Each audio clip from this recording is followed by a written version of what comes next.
All right, welcome back, Left Reckoners. We're very excited to be joined this evening by Kurt Hackbarth, who is a journalist out of Mexico. You can read their work in many publications, including Jackman Magazine. How's it going, Kurt? Great, guys. Thanks for having me today. Well, this is a big topic here. So as we're speaking, the Summit of the Americas is ongoing. But this, very large summit, supposedly of all the countries in the Americas, has had some notable absences, notably the president of Mexico, along with the president of Bolivia as well. Could you just give people who might not be familiar with this event an idea of what the Summit of the Americas is, and then we can get to some of the reasons why there's these notable absences this year? Sure. So the Summit of the Americas is a summit of all the countries of the Americas, which actually begins in 1994. So it's actually a fairly recent thing. And it grows out of the Organization of American States. We have to know exactly what the Organization of American States is, right? It's mostly Washington financed, with its headquarters in Washington, Cold War organization, which is basically Washington's way of ensuring its hegemony over the entire continent, right?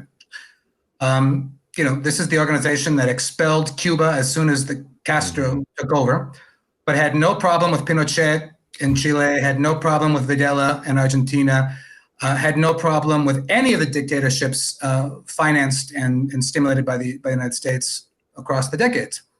And as we saw in 2019, the head of the Organization of American States, Luis Almagro, was basically the one that provoked the coup in Bolivia, right? That overthrew Evo Morales there by questioning the election results, which then turned out to be totally false, an absolute and total fabrication, right? But there was Almagro leading the charge on that. And I don't know if you saw that Almagro's event in the Summit of the Americas was interrupted by a very brave young guy who told Almagro his stuff and went on for several minutes in very great detail before he was thrown out. It's on my Twitter feed, and I'm sure a lot of other Twitter feeds. But if you get a chance, watch that, because Almagro was taken to task as he deserved to be. And he was killed. You're here to lecture about media freedom when you install a dictatorship that murders journalists and murders innocent people. You have blood on your hands.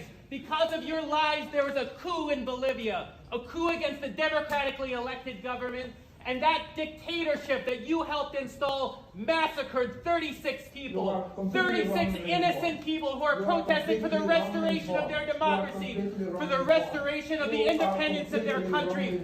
In the towns of Sacaba and Secata, people were protesting peacefully, indigenous people, workers, women, students, demanding the restoration of that democracy that you helped destroy because the United States wanted to plunder the resources, the lithium, the gold, all of the mineral resources, the gas of Bolivia. The corporations in Wall Street in the United States wanted to loot the resources of Bolivia. And so you helped install a dictatorship that would facilitate that looting. In Sacaba and Secata, dozens of people were massacred by the soldiers of your dictatorship. The soldiers of your dictatorship. And one of the people that your dictatorship murdered was a journalist, Sebastian Moro. He was a journalist who was exposing the lies that you were telling and exposing the truth about the coup that you orchestrated, and he was beaten to death in his apartment. And now you come here and dare to lecture about media freedom, about democracy, about human rights. You have no shame. You're a murderer, and you're a puppet of the United States. I just wanted to give that the Summit of the Americas is within the framework of the OAS, right? Which a lot of people in Latin America want to throw out, get rid of, right? For obvious reasons. It's an organization whose main function is to ensure American U.S. hegemony throughout the continent. Now, what are the Summit of the Americas? The Summit of the Americas begin in 1994, right in the aftermath of NAFTA. And the whole idea of the Summit of the Americas was to extend a free trade agreement to the entire continent, right, of the Americas, right? This was the FTAA, the Free Trade Agreement of the Americas. that's the real reason for being for the Summit of the Americas, right? It wasn't to bring countries together. It wasn't, a lot of warm and fuzzy stuff. The idea was to impose a continent-wide free trade agreement, the FTAA. And that was its reason for being. So remember in this, the beginning of the alt movement, right? In 1999, the Battle for Seattle, and then 2001, the Summit of the Americas meeting in Quebec, there were fierce protests, very heavily repressed, Some of us who are old enough, remember those. I mean, those were, between Seattle and Quebec, that was those were the, the standard bearers of the alt anti-globalization movement of that time. And they worked in the sense of in the 2005 meeting of the Summit of the Americas in Rio de la Plata, with a lot of the pink tide governments that were then in place, right? They scuttled the FTAA. They won, right? So then the United States and Canada were then, reduced to doing country by country free trade agreements, right? Mexico, they already had, they did Costa Rica, they did Peru, they did a bunch, right? And they're still trying to go ahead with that. So, we shouldn't kid ourselves that the Summit of the Americas has never been for any good reason. The Summit of the Americas is about continent-wide free trade. Right? And free trade, of course, we know what free trade implies. We've talked. Well, it's beneficial for a few and horrible for the many. But this one has been an interesting one just because there has been significant pushback, as we noted at the top here.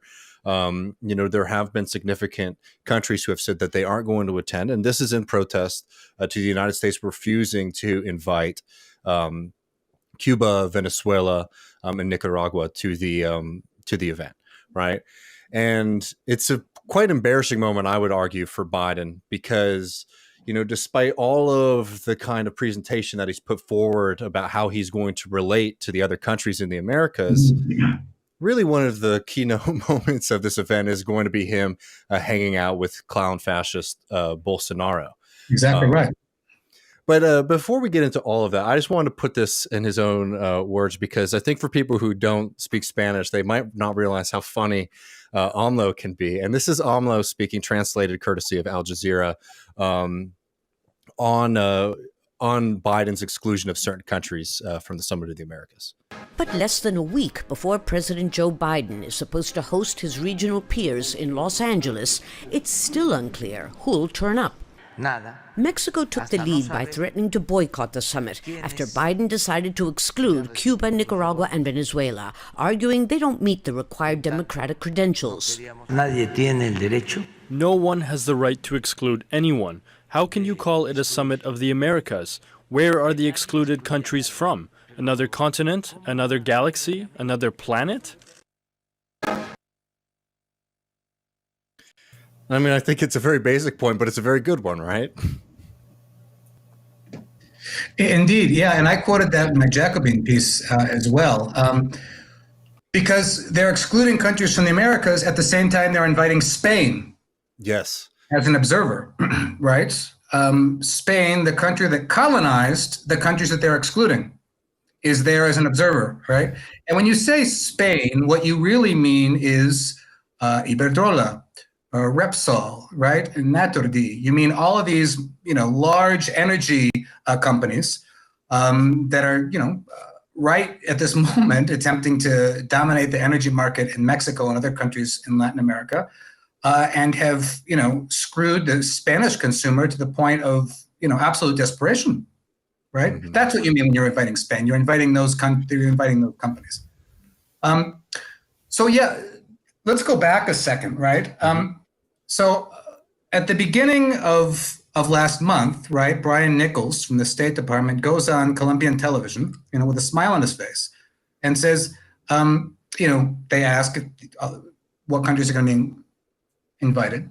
And he says, Cuba, Nicaragua, right, Venezuela don't meet the standards of the Inter-American Charter, so they're not going to be invited. Right? Now, I think they were totally unprepared for the reaction they got. Right? I don't know, who they've got in the State Department, but it started off with the Caribbean countries, the CARICOM countries that said they're all Americas. Then by May 5th, AMLO said, if everybody's not invited, we're not going to go. He's sending his foreign minister, Marcelo Ebrard, because, as the CARICOM country said, this is a summit of the Americas. The United States doesn't get to choose who's invited and who's not. So that sets off this chain reaction, right? Luis Arce of Bolivia, Jimena Castro of Honduras, two countries that have suffered 3 U.S.-sponsored coups very recently, right? Then Bolsonaro flirted with not going, but he is going, right? Gimate from Guatemala, right, et cetera. What was Bolsonaro? What was his rationale for not going to be? He never even said. He never said. Basically, I think, it's a pro-Trump, Steve Bannon kind of thing that we're going to try to embarrass Biden, right? Okay, gotcha. There was nothing. He never articulated why, because he doesn't really articulate anything. It was just a posture. Well, he was probably mad, as our friends at Brazil Wire pointed out today, that there were those leaked documents that the CIA had basically warned Bolsonaro that the United States will not tolerate him messing around with the elections in Brazil. So he's probably upset about that. Which is just the irony here, of course, is that, here's somebody who, like, our own government, and our government is not benevolent, don't get me wrong here, but are worried that he might start trying to mess around with the elections in Brazil, the upcoming elections in Brazil, right. But are saying, well, that's a democratic country, but Venezuela and Cuba, countries where people win elections, we're not going to include those. And how about El Salvador, right? Bukele right now is tossing how many people in jail, right? Violations of human rights left and right. I mean, right? His so-called war on the gangs. But he's fine. He's fine, right? There's absolutely no logic to this. There's no logic to this besides this stupid U.S. viscerality that they've never been able to overthrow the Castros, and so we're just going to keep this blockade on them forever, even though it's obviously never worked for regime change or anything else, right? And what's funny is, and this, of course, none of this is lost on Latin America, is as soon as Ukraine starts, Biden sends his minions down to Venezuela to try to get some oil out of Venezuela, right?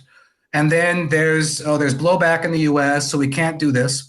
But now the U.S. is going to allow, this is according to The Hill, right, allow Venezuela to export its oil to Europe, right? Because Europe needs oil because they're trying to cut off, right, it's Russian oil, right? But of course, that oil is going to be exported through Italy's company Eni and Spain's company Repsol, which are going to be the big intermediaries there and the people who make the money on this, right? But what a classic expression of the fact that the Monroe Doctrine has never ended. The U.S. allows who Venezuela exports its oil to, and not even to the U.S. The thing is, with U.S. sanctions, it's not just the U.S., it's any other country that wants to do business with a country that's sanctioned by the U.S. See, the U.S. sanctions, the idea is that they're universal, they're galactic, right? Nobody can do business with a sanctioned country by the U.S. unless the U.S. allows it. So at the same time as the U.S. is now clearly, obviously doing business with Maduro to sell oil to Europe, they're still recognizing Guaido as president and not allowing Maduro to go, or anybody from Venezuela to go to the Summit of the Americas. So it's just a stupid, childish, hypocritical game that they're playing, that you can't go to the summit, but we need your oil. But we can't import your oil because Bam Menendez doesn't want it, so you can send it to Europe. And I mean, sorry, Matt, go ahead. I just want to comment. Like, it's amazing that the Spain detail escaped me, and it's funny because you talk about the childish rationale, but it's also a rationale that, like, we talk about if you could go back in time and talk to the founding fathers or statesmen of the past. It's one, like, if you'd have told them, like, yeah, we got this body and we're involving Spain because, we got some connections, but we're not including these certain countries because they're on our bad side. Those sort of folks would totally understand, like, oh, yes, well, that's how we always do things. Clearly. It really boggles the mind. And the thing is, the U.S. clearly doesn't take lightly to being, right, countered. Right? They're trying to paper it over that they're not angry at AMLO for not going, but they very obviously are. So you've got Ted Cruz and Marco Rubio saying that AMLO has ties with the narco, right? No evidence. No, and they're just saying it because they're angry, right? Because Mexico isn't towing their line, right?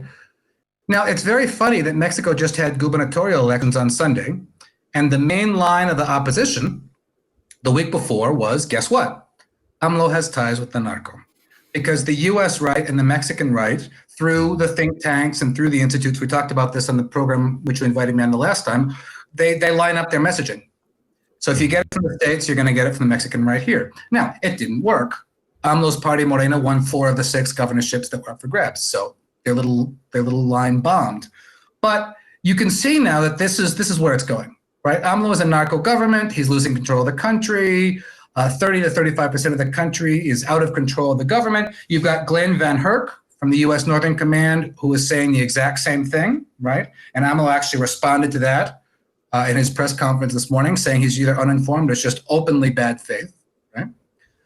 But this is what you face when you counter Uncle Sam, right? Mm-hmm. Now, AMLO's going to go up there in July to visit Biden, and they've got, a mutual agenda to work out. So I think in the large scheme of things, the relationship will continue.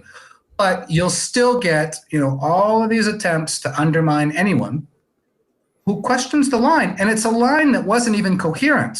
You've got Brian Nichols saying one thing, right, back in April, and the next day, Jen Psaki in the press conference saying, "Oh, the invitations haven't been sent out yet. We don't know who's going to be invited yet." And they didn't even send out the invitations until what, 2 or 3 days before the summit? Mm-hmm. Running the State Department. Check your spam folders. No, I mean, and like, I'm going to play this clip here right quick for y'all, because it does seem that this is certainly flub, of course, but it just shows the level of priority that you're getting within the operation of the U.S. government. This is the new White House press secretary responding to a question about why Bolsonaro, of all people, right, is there, and is also making very wild claims internally in Brazil about how he got all these concessions from Biden regarding the Amazon, etc. But I'll play this clip right for y'all. Some different subject, the president's meeting with President Bolsonaro of Brazil. The AP is reporting that the Brazilian government, President Bolsonaro, wanted concessions from the president for that meeting, and for his attendance at the Summit of the Americas, that he wouldn't bring up Bolsonaro's casting doubts about Brazil's election system, as well as environmental concerns in the Amazon. Can you confirm that report? I cannot confirm that report. The president is looking forward to leaving tomorrow to head to the summit that we are hosting. I can say this: the United States continues to recognize Juan Guaido as the interim president of Venezuela. That said, while the interim government was not invited to participate in the main summit, they are welcome to participate in all 3 stakeholder forums and other events. Oh, good. Oh, well, at least they can participate in the stakeholder forums. Well, well, I will say this, Matt and I, try not to be too cynical when we watch these things, right?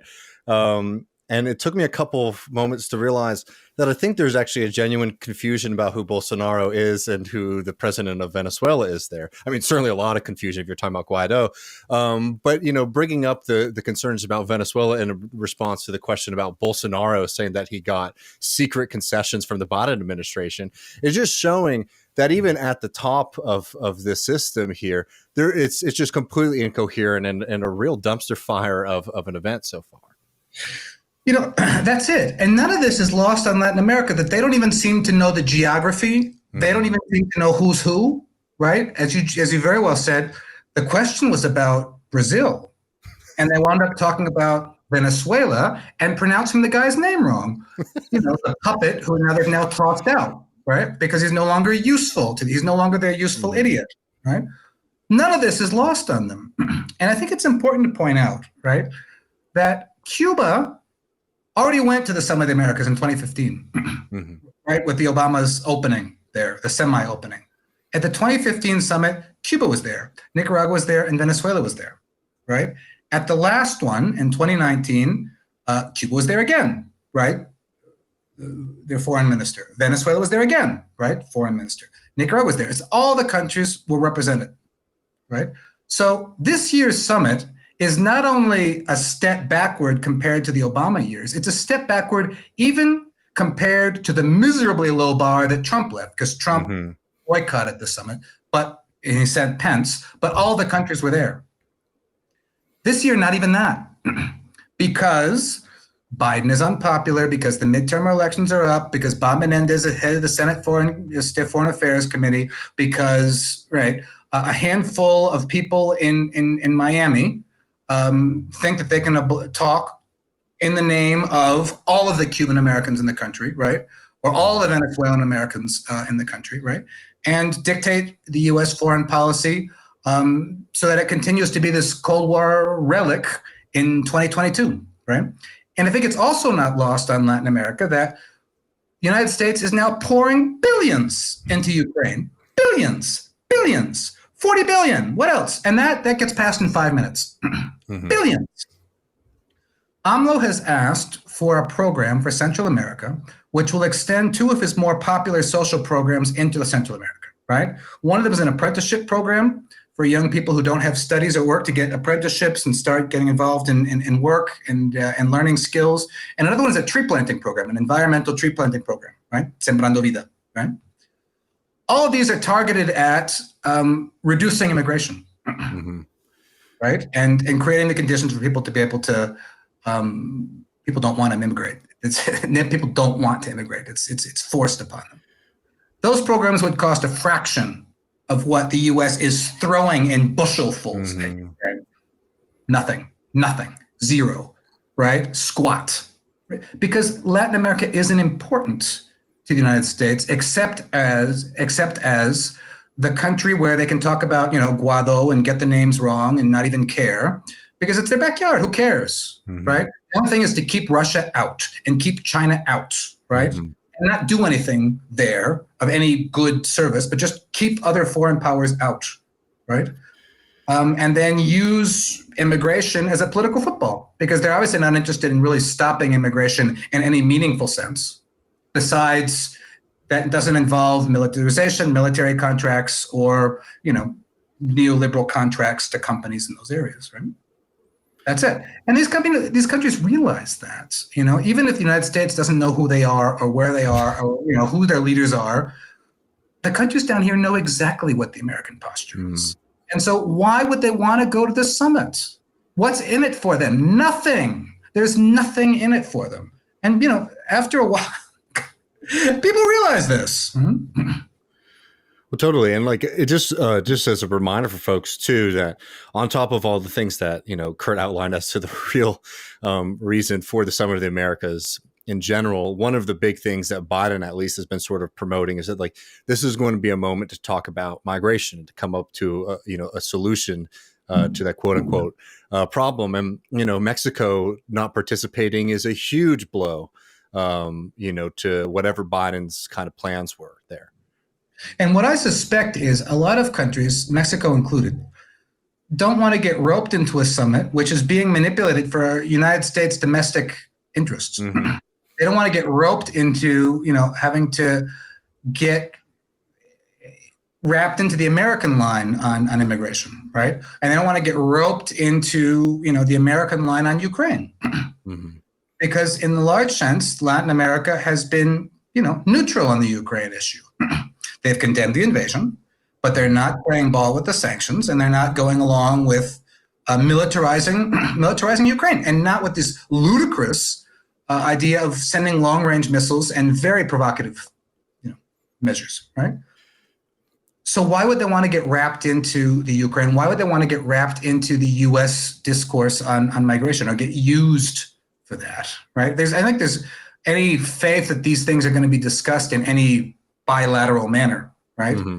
But that it's going to be used as, look what, this for the November elections.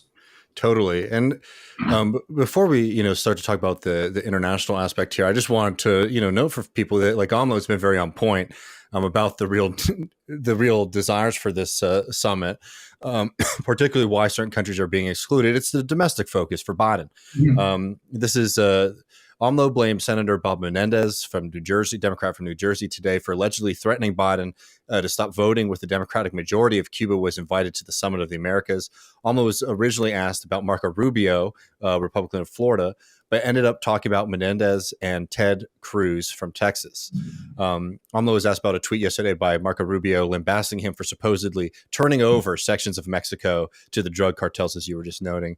AMLO got mixed up today and insisted that one saying that one was not Rubio, but his colleague Ted Cruz. That's not as much important, but there is an understanding, as you were noting, that this is less about finding solutions or building continental solidarity or anything like that, but Biden trying to find a cheap way, because he doesn't care too much about these countries, to curry favor with members of his own party, for God's sakes, and also to maybe be a little bit of a shield from potential Republican attacks, which, by the way, are coming regardless of what Biden does here. Right.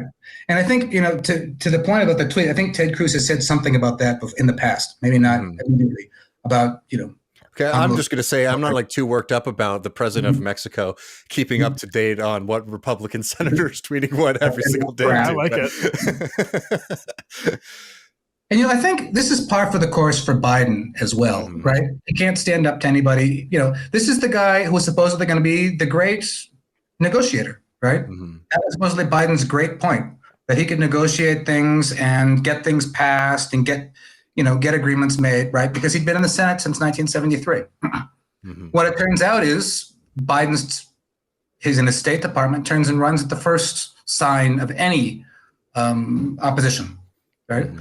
Who's Menendez? I mean, Menendez is admired in his own corruption scandal, right? Barely won re-election in New Jersey. I really think that if they had invited every country, there would have been a couple of days of hissy fits, and then everybody would have forgotten about it. And they would have moved on to the next thing. But because of this ham-fisted way of handling the whole thing, and this yes, no, we're going to invite, we're not going to invite. We're going to invite, the invitations haven't been sent out yet, but no, but yes, but no.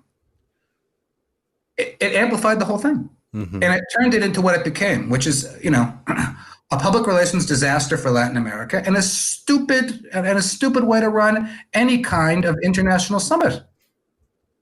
And it didn't have to be this way. I mean, Well, yeah, I mean, I'm glad you brought up what AMLO's proposing, those sort of policies, the reforestation and the welfare policies, because that we're so caught up in this between Stephen Miller and Joe Biden immigration debate, where it's taking immigration seriously in this country means treating it, like you said, as a political football or an opportunity for giant contracts to grifting security contractors. And there's actual things that could be done that make people's lives across the various continents happier where they are and more safe where they are, and we just don't make time for that.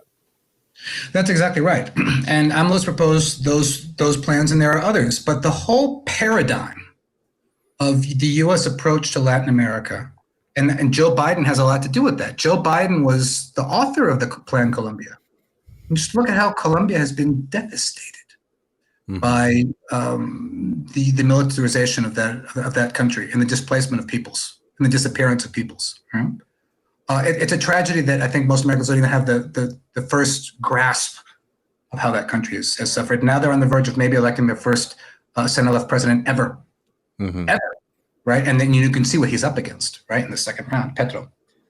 Joe Biden was behind the plan, the Obama plan for Central America, which in a very large sense replicated the Colombia plan, because that's all they know. That's all these people know. They think drugs, they think militarization. They see drugs, they think police. Just like Biden wants to increase policing in the US. That's all they know. And they're obviously unwilling to change. No matter how many shootings there are in the States, no matter how much immigration there is in Latin America, no matter how much devastation there's been, they won't change, because that's it. That's the model. And that model also happens to benefit arms manufacturers, and also, benefits all kinds of interests in these countries that get in there and prey on natural resources, directly or indirectly. So they've got now a model in there that is just too locked in for them to change. So you see them spinning wheels on this. That's all. Yeah, I mean, look at the incentives. You're a company with contracts at the border.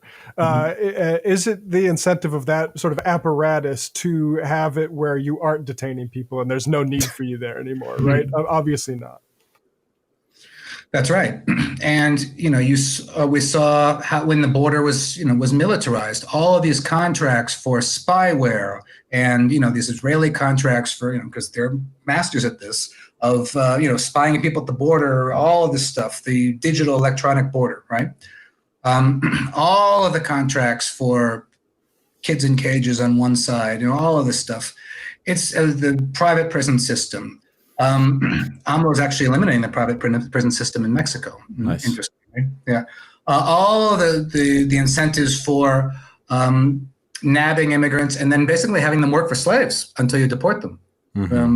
I've interviewed people in Tijuana and the refugees when they just gotten back. He said they had us working for $1, $1 or whatever, an hour, basically as slave labor, right? In these detention centers before we were sent back to Mexico. So you've got people basically working as slaves in these detention centers. All of this is the incentive for the system that's in place now to continue. There's absolutely no incentive for that to change to anything more humane because people lose money. And until you see some shift in that paradigm, there's absolutely no point in these summits. Right? I mean, there's no point in the Summit of the Americas anyway. I think, Latin America and the Caribbean should form their own organization, which they're trying to do with the CELAC, right? And trying to dump the OAS. Because I think it's just the interests of Latin America and the Caribbean are incompatible with the United States and Canada on a governmental level, not on a popular level, not on a trade union level, not on a grassroots level. I'm talking about the governmental level. There's no point in having these, the US and Canada together with Latin America in one organization. Yeah, before we go and take a quick visit to Miami, I did want to sort of ask you on this. This is what Evo Morales said on this. The latest version of the misnamed Summit of the Americas is born dead by the absence of several brother presidents who reject the arbitrary and unilateral exclusion of Cuba, Venezuela, and Nicaragua by the United States. And remember that, a lot of times when people talk about the coup that happened in Bolivia, there's a lot of focus on lithium. And I'm not saying that that's not a interest of capital. We certainly saw Elon Musk tweeting things along those lines. But what the U.S. was really afraid of was Moss and was the movement that Morales, along with members of other countries, was starting to build, as you were noting, of a kind of different center of power for the region. And, this, as you were noting earlier, it's like this seems to have been a real, shot in the foot for Biden, because it made something that a lot of people, they sort of know what it is and they don't really care too much about the Summit of the Americas into a very, very big deal. And I'd just be curious on your perspective, sort of being in Mexico and also paying attention to politics and events around the Americas, if you feel like this might be a moment of a shift, right? We've seen, for example, AMLO putting pressure not just on Biden for this event, but calling the United States policies around Cuba genocidal, right? I mean, these are significant moves. And as you were noting in Colombia, potential of a center-left president. Hopefully Lula is able to defeat Bolsonaro in Brazil. I mean, how would you sort of categorize the state of any kind of shift coming out of this? Well, I'm cautiously optimistic on that. As you said, the Summit of the Americas seems to have sparked something. Right? When Brian Nichols first came out with his line, the first line came from the Caribbean. You didn't expect that, and then AMLO, and then Bolivia, Honduras, and Musk, and even the countries that are attending, like Chile with Boric, right, and Argentina, Alberto Fernandez. They're going, but they're going under protest. They agree with what AMLO said, right? They're going, but, right? So this is almost, very much a continent-wide thing. Now, we seem to be in a moment where there's a second pink tide in Latin America, right? Sparked by Mexico in 2018. And now we have, Honduras, we have Chile, we have Argentina. Colombia is neck and neck. So that's a very close one to watch. Lula's looking good in Brazil coming up. So you could have a point where all the major powers in Latin America in the next few months, in the best scenario, are in control of center-left governments. Now, the last time that happened, you had some very interesting experiments in multilateral cooperation. You had the ALBA, right, countries. You had the UNASUR countries. Now, once the pink tide, kind of receded, and a series of right-wing governments entered in the mid-teens, those projects were kind of stunted. And you had the counter efforts, like the Lima Group, sponsored by Obama, right-wing governments in the region and such. So the question is now will the Summit of the Americas debacle have proven to be strong enough to get a second wave going of regional multilateral cooperation? The CELAC summit last year was promising. All the countries in Latin America went, even Venezuela, and they were there, and Cuba, and they were, debating and arguing back and forth, but at least they were all at the same table. The problem is there's a huge amount of pressure there, a huge amount of pressure. At that time at the CELAC conference, AMLO was saying we need like a European Union of Latin America and the Caribbean. And now the European Union is a very debatable model for the left. Mm-hmm. It's hardly a left model to emulate at all. But this was what he was saying at the time. But then under very obvious pressure, he began to kind of pivot and began to say, we need a model of all of the Americas, of the United States and Canada, as well as Latin America, to, face the threats of China. And I think that would be very, very problematic, right? And that's the line that AMLO continues to maintain to this day, right? Under, I think, some very clear pressure. So I think the jury is out on that one. I would like to think that something good is coming, because just this moderate degree of cooperation between Latin American and Caribbean countries saying, we're not going to the summit. Look how spooked the U.S. got. Mm-hmm. You got Brian Nichols saying one thing, you got the State Department saying it's all Cuba, it's like this paranoia that Cuba controls, like this tiny island of Cuba controls all of Latin America. And they were putting everybody up to it, like a high school principal mentality. Like, who put you up to this, right? So imagine if there was some more coordinated cooperation amongst all of Latin America, right? Mm-hmm. That would be a very impressive and very powerful thing. And that's been what the U.S. has always attempted to avoid. One can only hope. No, I mean, I think it's important to be sober and not just say that like this is the one moment that all this is starting to happen. But right. As I remind people, when you look at things that happen maybe domestically in the U.S., it's like, it's much better to be able to talk about things that are happening than moments when sort of nothing is happening in that direction. And that's certainly encouraging. But we're seeing, a big pushback in the States on this. And I think while we have you here, it's always fun to go through some of these pieces and the way that AMLO is being presented in U.S. media. Now, typically we like to go to the Times or these big publications, but this is public radio. It's an opinion piece on AMLO, and it is just rife with these kind of presentations of AMLO. Again, just reminding folks that, this is somebody who won with a popular mandate in their initial election, and then held a second election basically to check whether or not they, the people wanted them to stay in office. And the right wing in this country has continued to demonize this person as anti-democratic. I mean, this is somebody who has expanded the amount of times that people are voting right. for president in their country, and is also at the same time somehow undemocratic. But let's let this person, Tim Badgett, speak for themselves.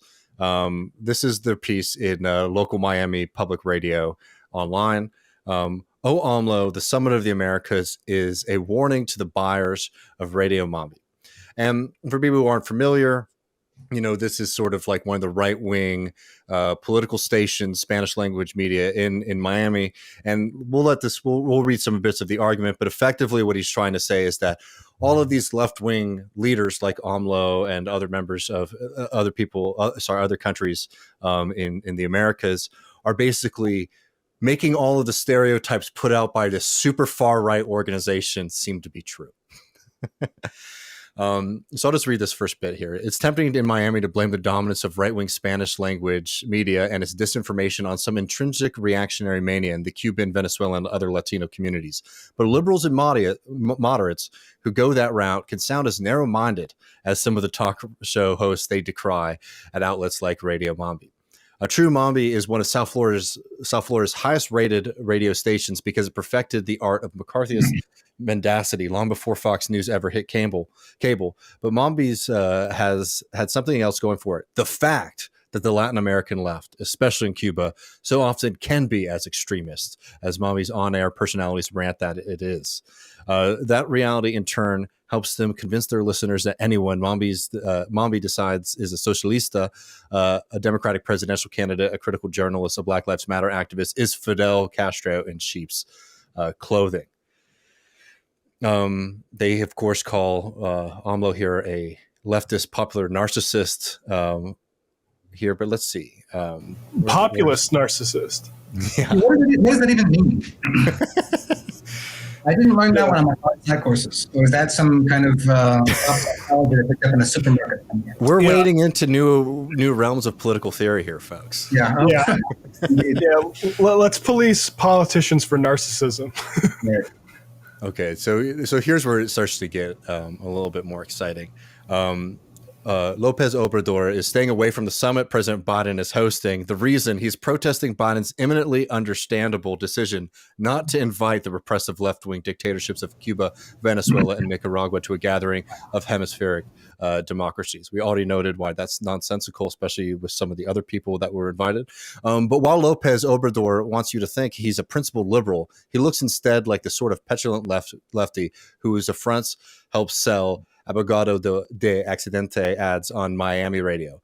For starters, Lopez Obrador is declaring to the world that his jaded Che Guevara ideology matters more than the outrage of Cubans today being sentenced to 1, 2, or 3 decades in prison for protesting their government, or that a fifth of Venezuela's population has fled the country thanks to a socialist regime the UN has accused of crimes against humanity, or that Daniel Ortega, Nicaragua's own blood-stained leftist Cadillo, won re-election last fall by tossing every one of his election opponents in jail for treason.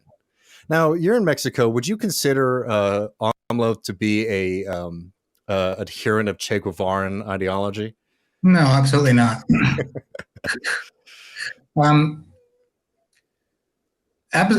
This idea of being kind of absolute radical on this, when he's got all of Latin America basically behind him, right? Mm-hmm.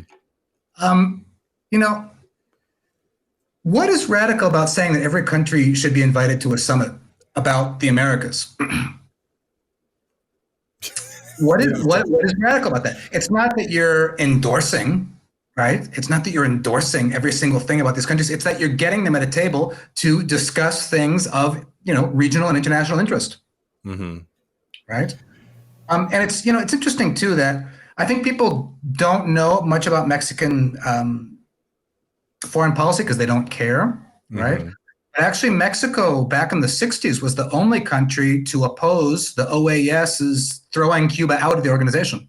Mexico voted no on that. I think that was 1962, right? Mexico sold discounted oil to Castro for a long time, right? Before the neoliberal era came on and such. So AMLO is acting very coherently with Mexico's own tradition of foreign policy. Mm-hmm. Right? Its own neutrality based on the Estrada doctrine and such, right? I mean, there's a long history behind this. People think that these countries just improvised because the U.S. is clearly improvising on this summit, but there's a long history behind this in Mexican foreign policy, and you don't have to be endorsing dictatorships to be saying that the United States' embargo on that country is genocidal. Mm-hmm. is preventing people from getting food and medicine. During the most recent pandemic, they couldn't even get diesel to run generators for their hospitals. Mm-hmm. So how many COVID patients died because of that embargo? Mexico was sending diesel to Cuba, right? Does sending diesel mean that you're supporting a dictatorship? Or it's because you don't want people to die of COVID, right? That's the thing. I'm sorry, go ahead.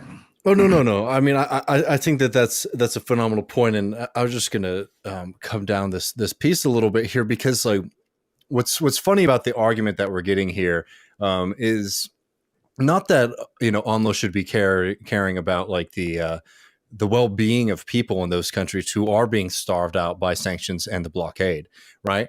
It's that AMLO should be worried about what is selling to right-wing Miami radio stations. Exactly.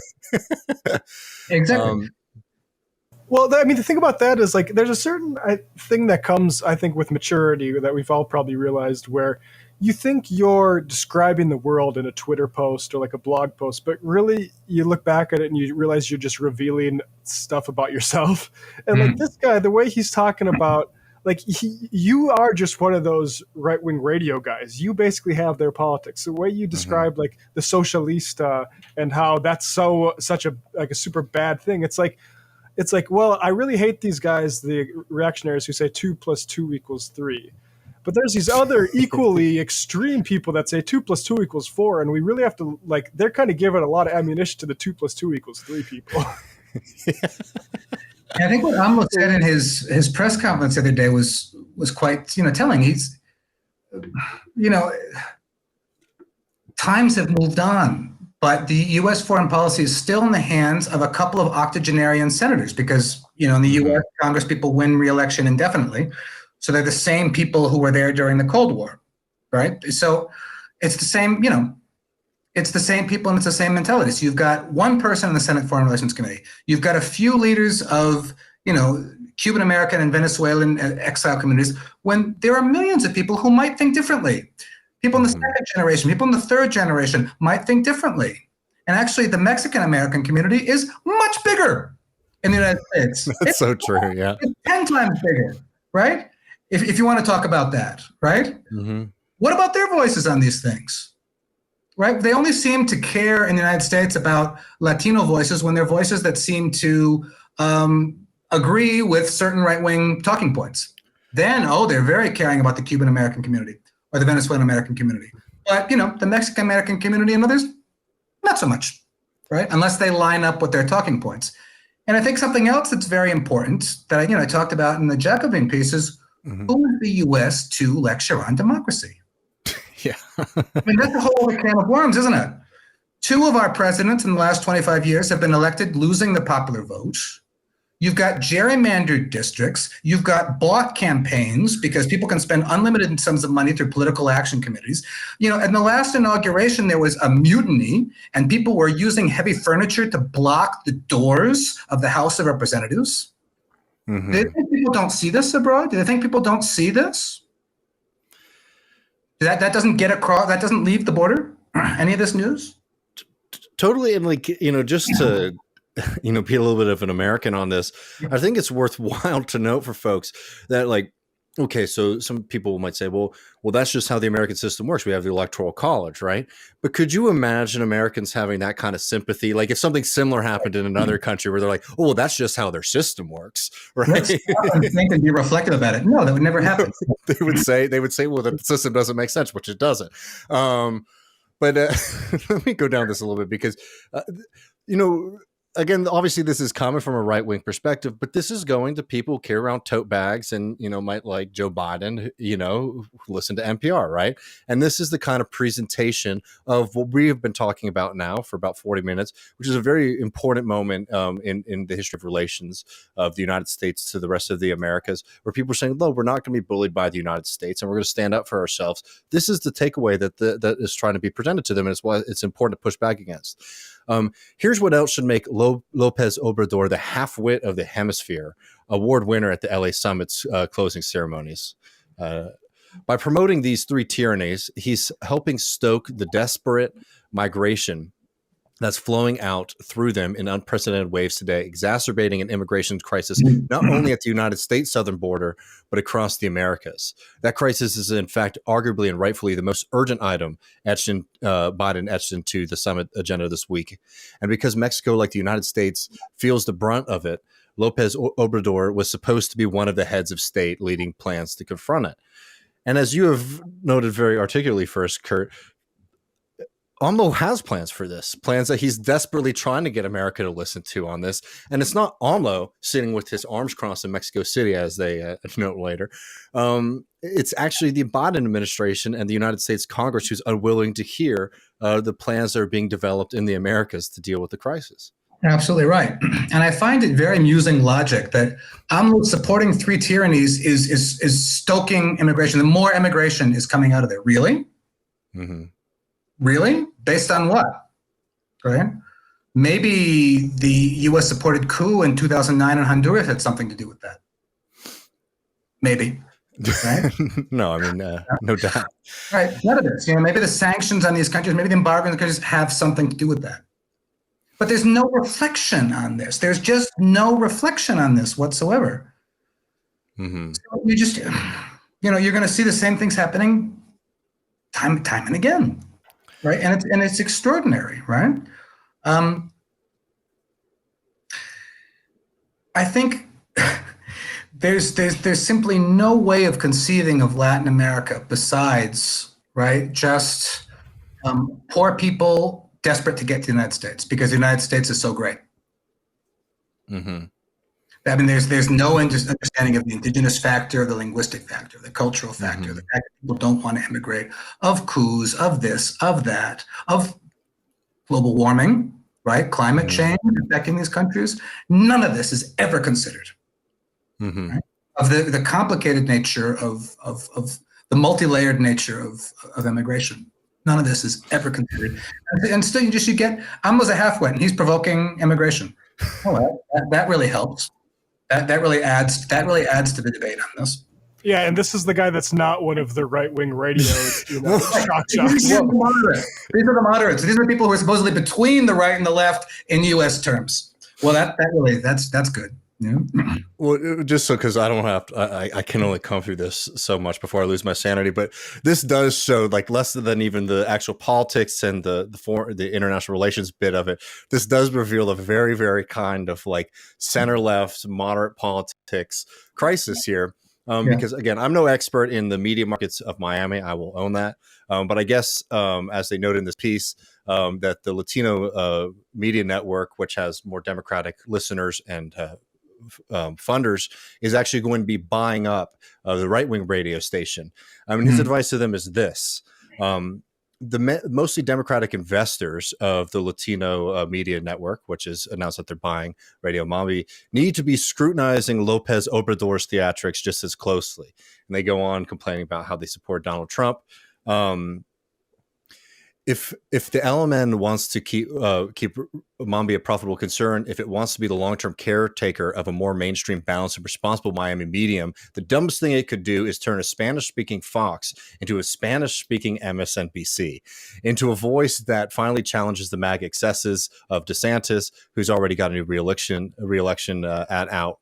Warning that the sale of Mambi is a part of a Marxist scheme, but goes softball on the knee-jerk antics of Lopez Obradors in Latin America or left-wingers in the United States, right? So buy the network, but keep the kind of chest-thumping bullshit, keep the kind of demonization of the Latin American left, right? It's like the perfect sort of like big brain solution. It's like, okay, well, I'm glad that, these people might donate more money to the Democratic Party, but please don't ramp down the American imperialism. Please do not do that. Yeah, that's right. We've got a winner there. Let's keep that. If anything, there's a left critique to be made of AMLO in the sense that he's been too accommodating to the U.S. Mm-hmm. That he's been too accommodating in allowing asylum seekers to wait for their asylum hearings in Mexico, right? Which happened under Trump and has continued under Biden, right? He's been too accommodating in trying to, close things off at the southern border, right? With Guatemala, right? I mean, there's a left critique to be made of what AMLO's doing on immigration, right? So it's actually amusing. He is now the radical Marxist socialist half-wit on this, all right? If he were that, then he would refuse to have American asylum seekers be waiting in Mexico, which I think he, should. But there was incredible pressure on that, right? He wouldn't be, okay with, militarizing or close to it the southern border of Mexico. you know. In that sense, he's been too accommodating, right? But what you get here is just the most uninformed debate possible, right? And that's why nothing ever changes in this area, right? Even on, as you say, this kind of NPR light, center left kind of public radio debate. That's the best you're going to get, right? And that's the best you get from our friends at the New York Times and the Post or whoever else that consider themselves to be enlightened liberals.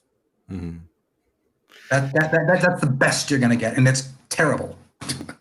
No, I mean it's terrible. It's uninformed, it's prejudiced, it's classist, it's racist, and it's just stupid. Finally, right? I mean, it just shows, unfortunately, how rough politics are in the United States, where we do have to spend so much time defending AMLO just because like the discourse around him is so reactionary and so right wing that we're not even able to have these kind of more in depth like left wing conversations about them. Exactly, right. And I get that in the Jacobin comments all the time, and it's just that. What is he up against? He is up against a total steamroller from the Western press. So just to have one voice saying some of what's going on here, and it's not what they're saying. Just that almost takes up a large part of my time, right?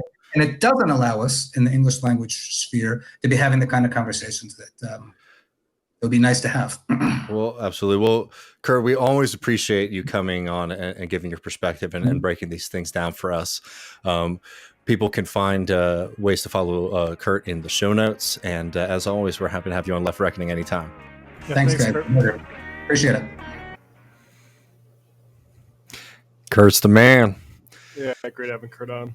Well, before we talk about something else, we did need to do a quick update here, because there was some unfortunate news as we were live that happened regarding somebody who, Matt and I think, frankly, are generally fans of, Ilhan Omar. I'll share this right quick with y'all. This was a letter that was sent out today. Oh, you already had it. I'm sorry. You can go I was back muted. to yours. Go back to yours. This was a letter that was sent out today. This is the quote from it. President Lopez Obrador has made clear that the safest journalists and protection of the free press is not a priority for his administration. In fact, President Lopez Obrador has frequently denigrated and intimidated independent journalists. And 15 Democrats, House Democrats, signed this letter, including Ilhan Omar. And we asked Kurt if he had a response to this, and I'll just read this aloud to y'all right now. Excuse me. It was obvious that almost bucking the United States on the Summit of the Americas was going to be met with a response. This is part of it. This is another great example of how bipartisanship stops at the water's edge. When it comes to Latin America and the rest of the world, there is precious little difference between Republicans and Democrats, be they even part of the sacred squad. The trust fund point is absolute bullshit. And he's responding to the letter in detail here.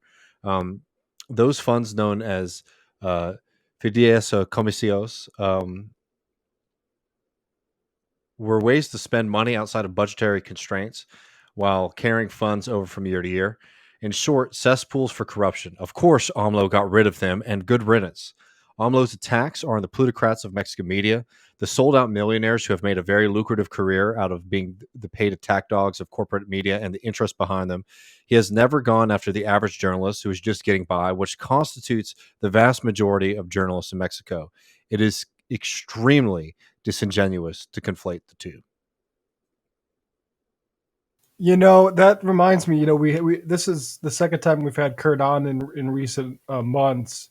Or at least like the Kurt, most. Sorry, not to distract from the point, but Kurt actually is like OG Left Reckoning guest. He actually might be on the leaderboard for most appearances so far. Anyway, sorry, you're making a point. Yeah, we had him on, and one of the articles we didn't get to is his discussion of the structure of Mexican media. And we have to have him back for that. We do have to get into that. Totally. Well, y'all, I hope you picked up a lot of good stuff here. It's not over. In just a second, maybe give us 5 minutes, 10 minutes tops. We'll be over on twitch.tv/Left Reckoning for the post game, which we're making free all of June for y'all. As always, please support the show at patreon.com/Left Reckoning. We're going to be joined by our friend Dr. Ben Burgess. We'll talk about a lot of things, including Bernie 2024. Ben's recent run-in with Slavoj Žižek. We're going to be talking Ted Cruz. I can't remember the right-winger guy from McDonald's. I'll just call him the Hamburglar again. We got a lot of fun stuff coming. And also your questions, comments, and calls. So we'll see you all in just a little bit. Again, twitch.tv/Left Reckoning. Thanks, everybody, so much for tuning in.